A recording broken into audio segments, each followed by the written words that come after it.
ইশকে দে funnier লেখিকা মেহজাবিন নাদিয়া পর্ব 14।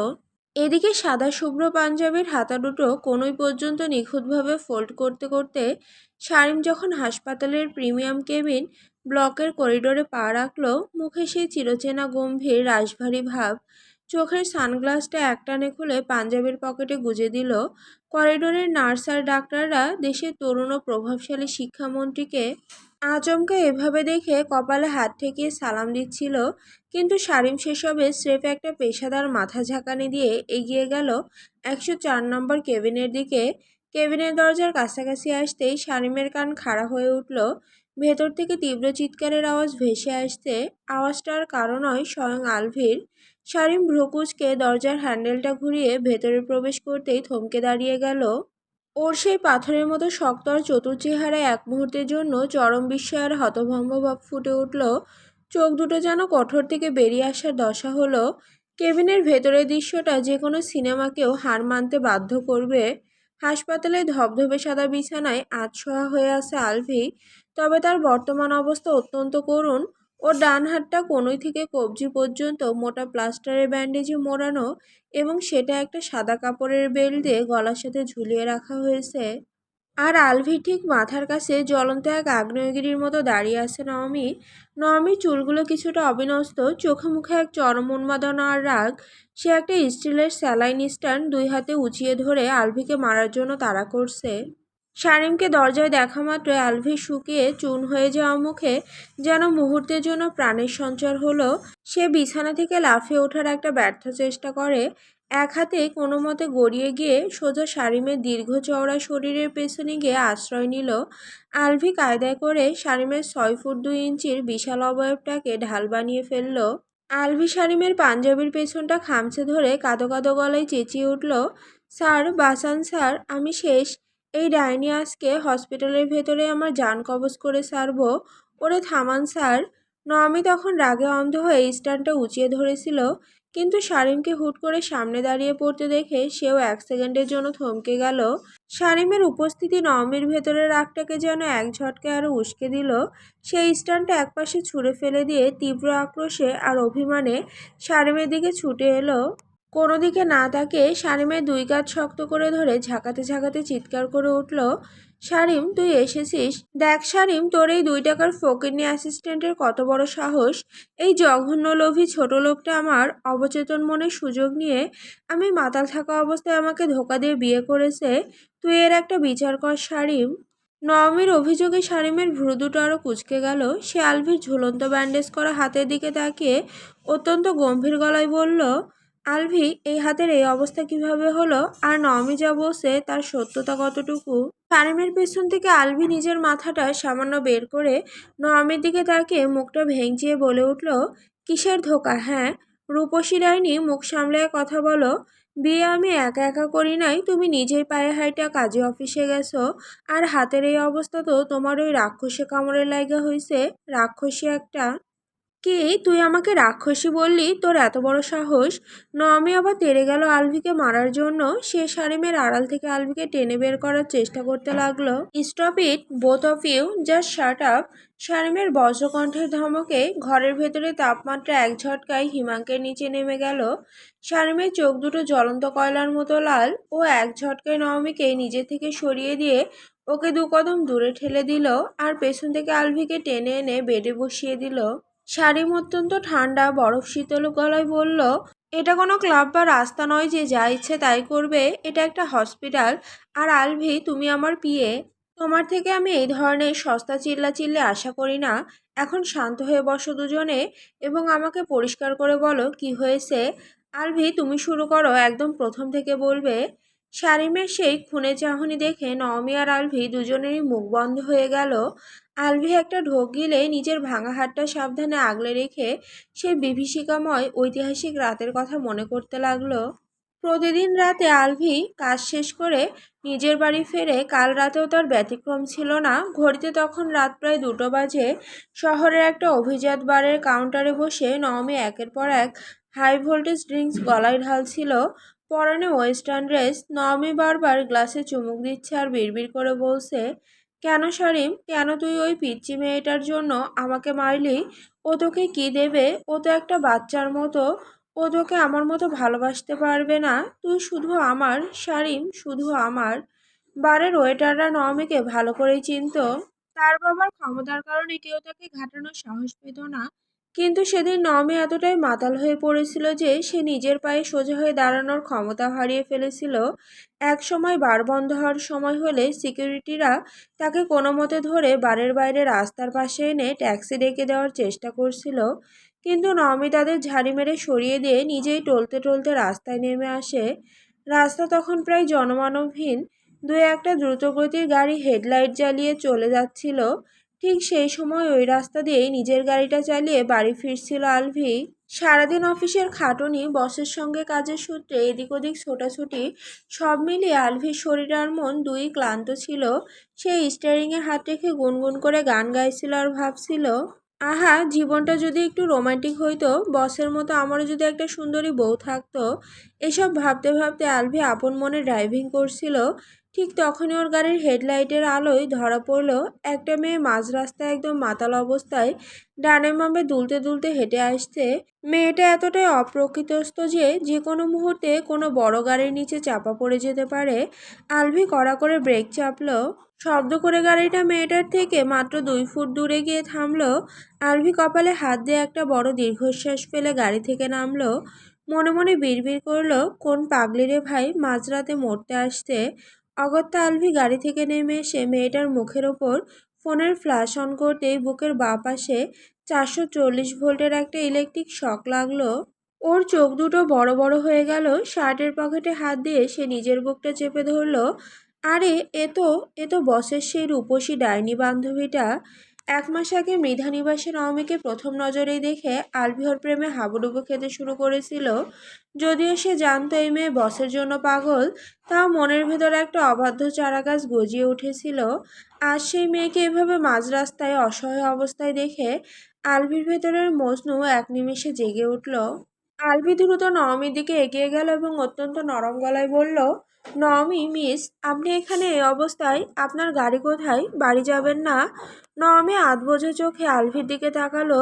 অতিরিক্ত অ্যালকোহলের প্রভাবে ওর মগজে তখন ধূসর কুয়াশা। সে আলভির অবয়বটা ভালো করে দেখতে পাচ্ছিল না। ওর অবচেতন মনে সামনে দাঁড়িয়ে থাকা পুরুষটিকে আর কেউ নয়, স্বয়ং শারীম ভেবে বসে নিল। নওমি হুট করে আলভির শার্টের কলারটা 2 হাত দিয়ে খামচে ধরল। ওর মুখ থেকে তীব্র মদের গন্ধ আসছিল।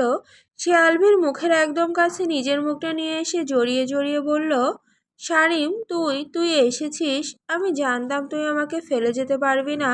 তুই ওই পিচ্চি মেয়েটাকে ছেড়ে আমার কাছে আসবি। আলভি চরম অস্বস্তিতে পড়ে গেল।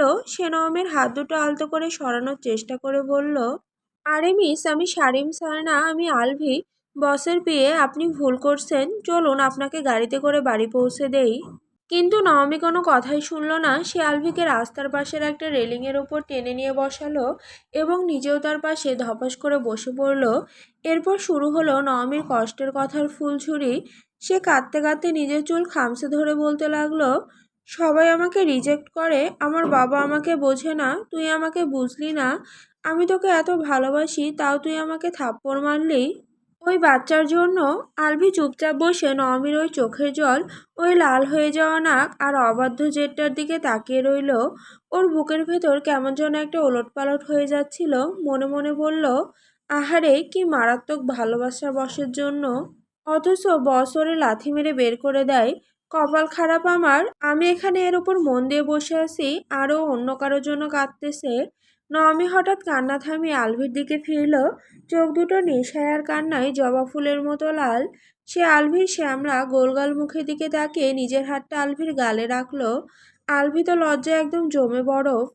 নমি ফিসফিস করে বলল, শারিম, তুই কি আমাকে সত্যি কোনোদিন ভালোবাসবি না? তুই কি আমাকে বিয়ে করবি না? আলভি হাঁ করে তাকিয়ে রইল। সে কি বলবে ভেবে পেল না। নমি আলভির শার্টের বুকটা খামচে ধরে ঝাঁকাতে লাগলো। বল, বিয়ে করবি আমাকে? করবি কি না বল। যদি না করিস, আমি এখনই এই রাস্তার মাঝখানে দাঁড়িয়ে কোনো গাড়ির নিচে ঝাঁপ দেব। বল, করবি? আলভি বেচারা চরম এক সংকটে পড়ে গেল। একদিকে বসের প্রাক্তন বেস্ট ফ্রেন্ড এবং ওয়ান সাইডেড লাভার, যে এখন পুরোপুরি উন্মাদের মতো আচরণ করছে। অন্যদিকে আলভি নিজের ভেতরে সুপ্ত ইচ্ছা, এই মেয়েকে যদি এখন ছেড়ে দিই ও সত্যি সত্যি মরবে। আর তাছাড়া সুযোগ তো জীবনে বারবার আসে না। বস তো ওরে ডাইরেক্ট রিজেক্ট করে দিছে। এখন যদি আমি ওরে আপন করে নিই, ক্ষতি কি? জীবন তো তেজপাতা হইলেও সার্থক। আলভি অনেক কিছু ভেবে শেষমেশে একটা লাজুক আর চতুর হাসি দিল। সে নওমের দিকে তাকিয়ে অত্যন্ত নরম কিন্তু স্পষ্ট গলায় বলল, আমি রাজি, আমি আপনাকে বিয়ে করতে প্রস্তুত নওমি যান, কিন্তু একটা কথা, পরে কিন্তু পস্তাতে পারবেন না। নওমি নেশার ঘরে শুধু মাথা নাড়ল। আমি পস্তাবো না, চল এখনই চল, কাজী অফিসে চল। রাত তখন 2:50। আলভি নিজের গাড়িটা চালিয়ে পুরান ঢাকার এক চিপা গলির ভেতরে এসে থামালো। এই এলাকায় তার এক পরিচিত কাজী থাকে, যে টাকার বিনিময়ে যে কোনো অসময়ে বিয়া পড়াতে ওস্তাদ। গাড়ির পেছনের সিটে নওমি তখন পুরোপুরি এলিয়ে পড়েছে। সে কখনো হাসছে, কখনো কাঁদছে, আর অবিরত শারিমের নাম জপ করছে। আলভি গাড়ি থেকে নেমে নওমিকে এক প্রকার পাজকোলা করে গাড়ি থেকে বের করলো। নওমির খোলা অবিন্যস্ত চুলগুলো লুটোপুটি খাচ্ছিল বাতাসে। আলভি সেগুলো নিজ হাতে ঠিক করে দিল, বলল, আহা লক্ষ্মী বউ আমার, একটু শক্ত হয়ে দাঁড়াও, আর কয়েকটা কদম। কাজী অফিসের দরজায় অনবরত ধাক্কা দেওয়ার পর ভেতর থেকে এক বৃদ্ধ কাজী সাহেব লুঙ্গি আর ফতুয়া পরে চোখ ডলতে ডলতে দরজা খুললেন। মাঝরাতে এইভাবে একটা ছেলে আর একটা মদ্যপ মেয়েকে দেখে কাজী সাহেবের চোখ তো চড়ক গাছ। কি মিয়া, এই মাঝরাইতে কারে ধইরা নিয়ে আইছো?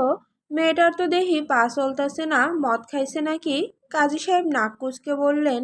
আলভি দ্রুত পকেট থেকে কয়েকটা 500 টাকার নোট বের করে কাজী সাহেবের হাতে গুজে দিয়ে ফিসফিস করে বলল, চিল্লাচিল্লি করবেন না, প্রেম ঘটিত জটিল কেস, মেয়েটা বিষ খেতে গেছিল, আমি বাঁচায় নিয়ে আসছি। আপনি দ্রুত নিকানামা বের করেন, শুভ কাজে দেরি করতে নাই। টাকার গরম দেখে কাজী সাহেবের সুর এক নিমিষে নরম হয়ে গেল। তিনি তাদের ভেতরে বসতে দিলেন। সেই সময় কাজী অফিসে আরো দুজন মানুষ ঘুমাচ্ছিল।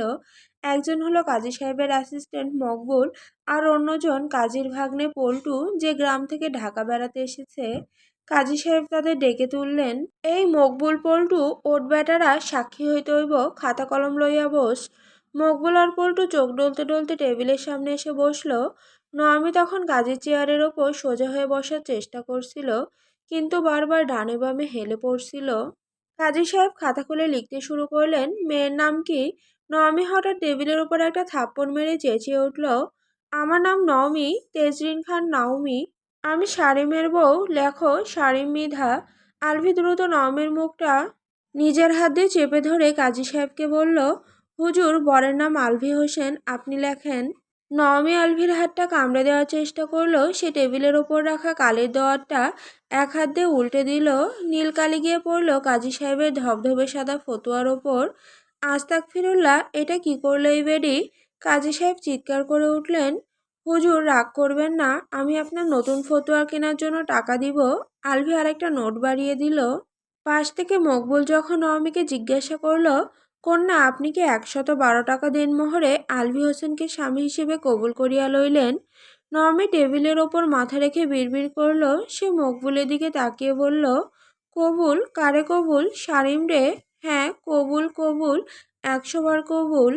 আলভি মকবুলের দিকে তাকিয়ে চোখ টিপ মারল। দেখলেন তো কবুল বলছে, আপনি সই নেন। নওমি খাতার উপর সই করার সময় কলমটা দিয়ে খাতাটা ছিঁড়ে ফেলার উপক্রম করলো।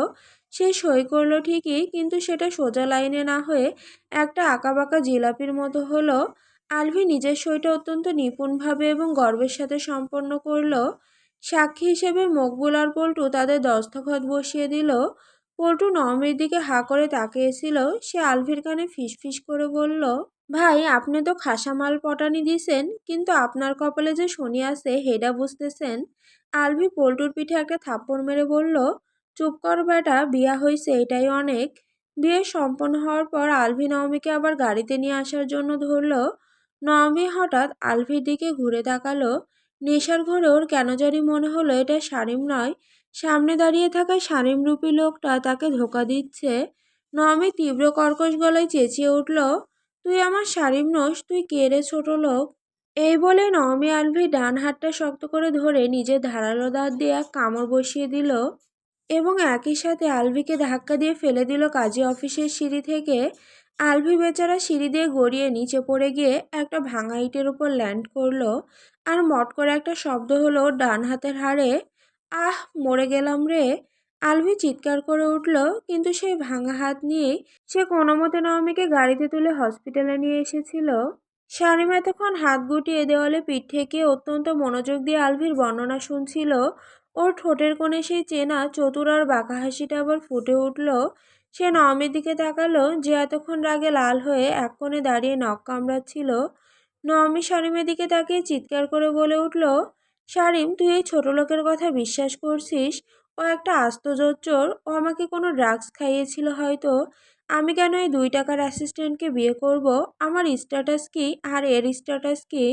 আলভি বিছানা থেকে আবার চিল্লিয়ে উঠল, ওরে আমার মহারানী, স্ট্যাটাস দেখাই? বিয়ার রাতে যখন সারিম সারিম কইরা আমারে জড়াইয়া ধরছিলা, তখন স্ট্যাটাস কই আসিল? আমার হাতটা যে চিবাইয়া খাইলা, এখন আবার আমারে চোর বানাইতাছো? চুপ কর তুই! নমি আবার স্যালাইনের স্ট্যান্ডটা তুলতে গেল। নমি! শারিমের ভারী আর গম্ভীর কণ্ঠস্বর এবার পুরো ঘরটাকে শান্ত করে দিল। সে এক কদম এগিয়ে এসে নওমীর ঠিক সামনে দাঁড়ালো। ওর চোখ থেকে সেই কৌতুকময় ভাবটা উধাও হয়ে সেখানে এক ধরনের চূড়ান্ত সিদ্ধান্ত আর শীতলতা ফুটে উঠল। শারীম নওমীর চোখের দিকে সোজা তাকিয়ে বলল, নওমী, আলভি যা করেছে সেটা আইনি বৈধতা আছে। তুই এখন আইনত এবং সামাজিকভাবে আলভির বিবাহিত স্ত্রী। নওমী অবিশ্বাস্য দৃষ্টিতে শারীমের দিকে তাকালো। ওর চোখের কোণ দিয়ে জল গড়িয়ে পড়ল। শারীম, তুই এটা বলতে পারিস তুই আমাকে এই ফকিন্নির হাতে ছেড়ে দিচ্ছিস? তুই আমাকে একটু ভালোবাসিস না? শারীম একটা তাচ্ছিলের হাসি হাসলো। সে নিজের পাঞ্জাবির কলারটা একটু ঠিক করে বলল, আমি আগেও তোকে কোনোদিন ভালোবাসিনি নওমী, আর আজ তো প্রশ্নই ওঠে না।